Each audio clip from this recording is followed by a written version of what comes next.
have my plants underneath this bench here, and I don't like working on stuff underneath. So I'm going to build another one like this right next to this one. Let's get going on that.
All right, there it is.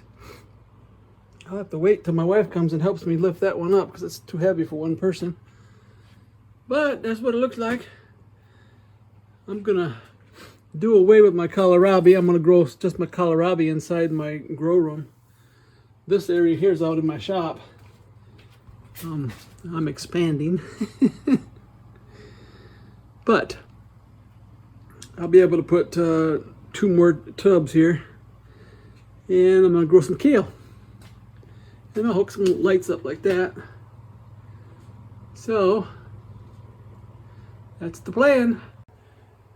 Alrighty, well, thanks for watching, everyone. Always growing. Love to grow things. Don't forget to like and subscribe.